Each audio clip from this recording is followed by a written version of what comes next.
Hi, welcome. Today's lesson is on standard deviation of a group of numbers.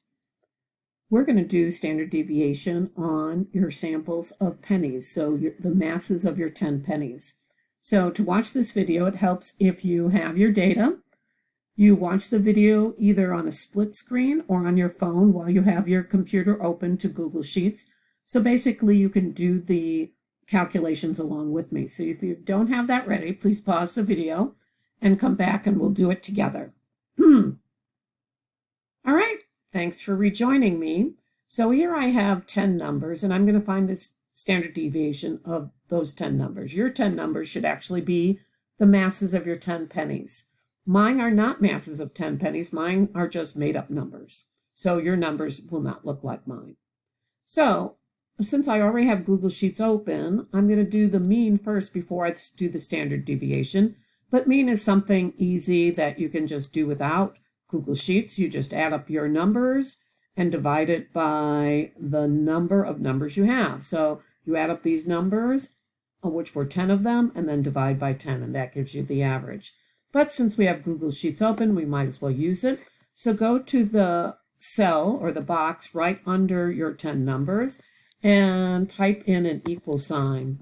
And notice it actually pops up as average or sum because it knows most people are doing one or the other. So we're going to take the average. If it doesn't automatically pop up on your computer, then start typing the word average. So here it's going to take the average of the cells A1 to A10, which is the cells I want. So I'm just going to click on this.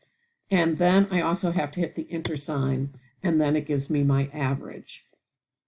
Then I'm going to do my standard deviation, which is a lot easier to do using Google Sheets, but you can do it by hand. Here is the formula. So what does this formula mean? Well, it means that you take x1 is each of these individual numbers, you minus the average. So I would take 4.111 minus the average, and I'm going to remind myself that this was the average and type that in, minus the average, which was 4.0656, and then square that value. And after I have that, I do the same for the next sample and the next sample and the next sample and add all those up together. So that's what this means, sum all those up together. And then divide not by 10, but by 10 minus 1. So I'm going to divide it by 9. After I have that, I'm going to take the square root of that value. So it's several steps. So it's easier to use Google Sheets to do that. So I'm going to go in the cell right below my average and type in the equal sign again. And notice it says sum as my default, but I don't want the sum. I want the standard deviation. So you're going to start typing that in, STDEV for standard deviation. And notice it gives me a couple choices for standard deviation, .s, .p, and we're going to use this .s.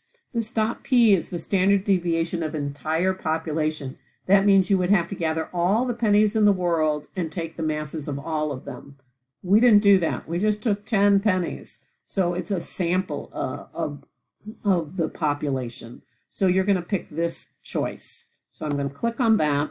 And then it has a parentheses, which means it now wants me to tell it what numbers do I want the standard deviation for. So I'm going to click on them and drag this down until I get the 10. Do not include the average, so be careful with your cursor.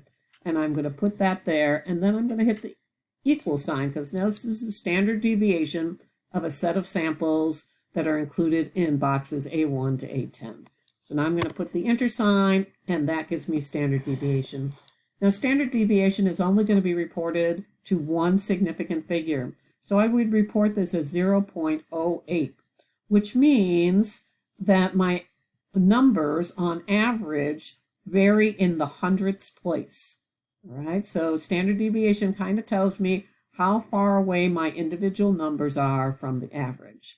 Now, this number doesn't mean a lot if I said I have a standard deviation of 0.08, unless I know what my average was, because 0.08 would be a bad number if my average was 0.09. My average is 0.09 and I'm a range of 0.08 away from them. That's pretty bad. If my average was 100, that would be great. If I had an average of 100 and they varied only by 0.08, That's fabulous. So this has an average of 4. So how good is that? So you're going to take your standard deviation, and this time I want you to do this one by hand. So you're going to take your standard deviation and divide it by your average, and then multiply it by 100. And that's called your percent relative deviation. So now you'll get a percent. Maybe you were 5% off, or 10% off, 20% off.